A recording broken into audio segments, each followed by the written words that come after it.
আন্তরিকভাবে ধন্যবাদ এবং কৃতজ্ঞতা জানাই যে আজকে সকাল সকাল যারা আমাদের সকল ক্রীড়া সংগঠক, ক্রীড়াবিদ এবং আমাদের স্পোর্টস মিনিস্ট্রির সকল কর্মকর্তা বিন্দু, স্পেশালি আপনারা যারা সাংবাদিক হিসেবে যারা এখানে উপস্থিত হয়েছেন, আমরা যে বিষয়টি নিয়ে ইতিমধ্যে আমরা আমাদের যে পরিকল্পনা বা বাংলাদেশের স্পোর্টসকে সর্বোচ্চ গুরুত্ব দিয়ে যে ক্রীড়া হলে পেশা, পরিবার পাবে ভরসা, এবং এই ক্রিয়ার মাধ্যমে আমরা একটি সেতু বন্ধন তৈরি করতে চাই। আমরা সকল বাধা বিপত্তিকে অতিক্রম করতে চাই এবং আমরা এগিয়ে যেতে চাই বাংলাদেশের ক্রীড়াঙ্গন নিয়ে দল মত নির্বিশেষে একটি জাতিকে ঐক্যবদ্ধ করার জন্য অন্যতম মাধ্যম হচ্ছে খেলাধুলা, এবং সেই খেলাধুলাকে সর্বোচ্চ গুরুত্ব দিয়ে আমরা শুধু ফুটবল কিংবা ক্রিকেট বা হকি না, আমরা সকল স্পোর্টসকে সমান গুরুত্ব দিয়ে এগিয়ে যেতে চাই। এবং সেই লক্ষ্য নিয়ে আমাদের মাননীয় প্রধানমন্ত্রী ইতিমধ্যে তার যে কার্যক্রম সেগুলো শুরু করেছে, এবং তার নির্দেশনায় আমি এবং আমার যারা কর্মকর্তা বৃন্দ আছেন, এদেশের ক্রীড়া সংগঠক, ক্রীড়াবিদ সবাইকে একসাথে ঐক্যবদ্ধ করে একটি সেতু বন্ধন আমরা তৈরি করছি, এবং সেই সেতু বন্ধনের মাধ্যমে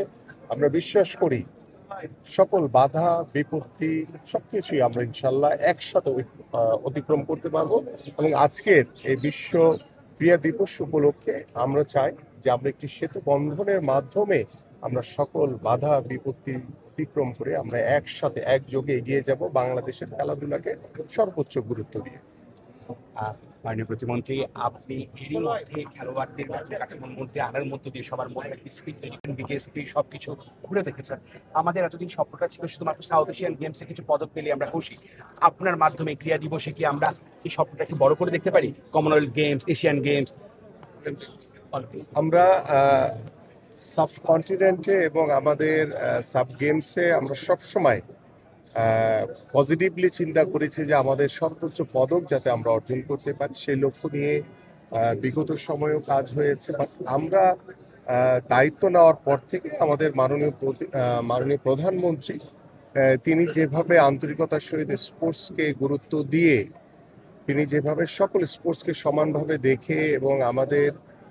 বিকেএসপিতে আমরা গতকালকে ভিজিট করেছি, এবং বিকেএসপির যে সুযোগ সুবিধাগুলো দরকার, বিকেএসপি শুধু যাতে সবাই ঢাকা কেন্দ্রিক না হয়,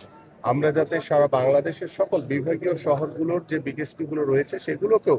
আমরা সচল করে সেগুলোকে সমান সুযোগ সুবিধা বৃদ্ধির মাধ্যমে আগামী 30শে এপ্রিল আমাদের মাননীয় প্রধানমন্ত্রী সিলেট থেকে একযোগে সারা বাংলাদেশের 64টি জেলায় নতুন করে স্পোর্টস উদ্বোধন করবেন ইনশাআল্লাহ। এবং সেই স্পোর্টসের উদ্বোধনের মাধ্যমে আমি বিশ্বাস করি যে আমাদের তৃণমূলের 12 বছর থেকে 14 বছরের সকল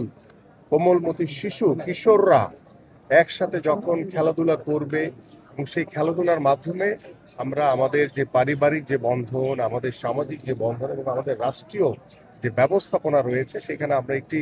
সামাজিকভাবে একটি আমূল পরিবর্তন আনতে পারবো বলে আমরা বিশ্বাস করি। এবং আজকের এই ক্রীড়া দিবসে সেটাই হোক আমাদের প্রত্যয়, এবং সেটাই হোক আমাদের সেতু বন্ধনের একটি অন্যতম মাধ্যম।